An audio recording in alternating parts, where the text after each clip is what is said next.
Habituellement, la stratégie à adopter en cas de mise hors service consiste à prévoir tous les travaux des années précédentes. Tous les outils et les pièces de rechange doivent être assemblés et toutes les maquettes doivent être prêtes pour les exercices pour qu'au moment où le réacteur est mis hors service, le travail soit fait le plus efficacement possible. La situation actuelle est différente.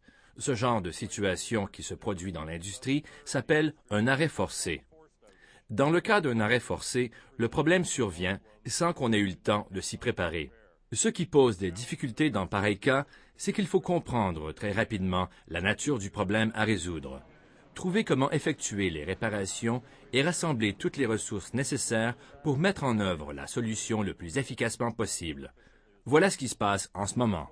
Le premier obstacle à surmonter, c'était d'obtenir l'information dont nous avions besoin, car l'endroit à réparer est difficilement accessible. Cela dit, maintenant que nous avons en main tous les renseignements, que nous préparons les outils nécessaires à la réparation et les maquettes, et que nous nous exerçons, nous rassemblons tout ce qu'il nous faut pour procéder à la réparation. Nous avons commencé en nous basant sur une hypothèse. Il faut utiliser la technologie éprouvée.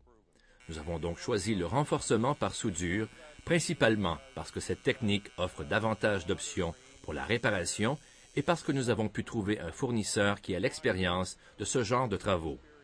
Nous pouvons donc être grandement assurés d'obtenir une réparation durable grâce à cette technique. La difficulté réside dans l'emplacement de cette réparation, car nous devrons effectuer les travaux à une distance d'au moins 30 pieds. Nous avons besoin de caméras pour observer l'exécution de la soudure. Nous devrons aussi faire un essai non destructif de la soudure une fois qu'elle sera terminée pour nous assurer qu'elle est complète, qu'il n'y a aucun défaut et que nous avons ajouté la quantité de matériaux nécessaires. Les difficultés à surmonter découlent donc de la distance et non de la technologie, car la technologie est éprouvée.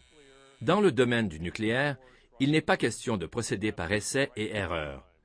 Il faut réussir du premier coup. Il faut donc planifier minutieusement chacune des activités et chacune des plus petites parties de ces activités pour que tout le monde comprenne exactement ce qu'il y a à faire. Il faut concevoir minutieusement les outils pour qu'ils fonctionnent parfaitement la première fois, qu'ils soient fiables et qu'ils ne posent pas de problème lorsqu'on en aura besoin. Donc, en réalité, le professionnalisme requiert de la discipline. Il faut créer et suivre une procédure. Il faut une marche à suivre qui mène à la planification du moindre détail pour qu'au moment de l'exécution, tout fonctionne. C'est là que les essais et les maquettes entrent en scène. En effet, nous avons construit une réplique de la plateforme du réacteur NRU sur laquelle nos équipes peuvent s'exercer à l'aide de leur équipement.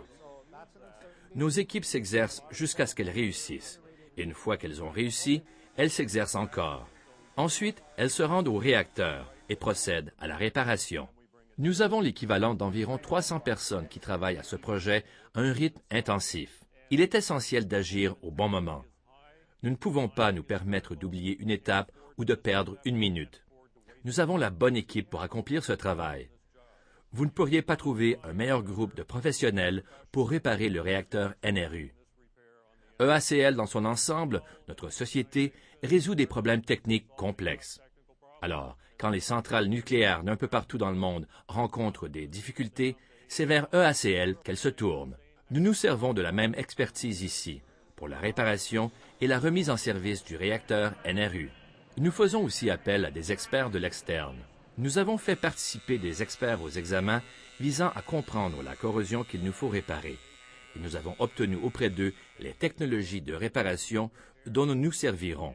Nous avons donc recours à nos meilleures ressources et nous allons chercher ce qu'il y a de mieux ailleurs dans le monde. C'est pourquoi vous pouvez être assurés que nous exécuterons les travaux dans les délais prévus.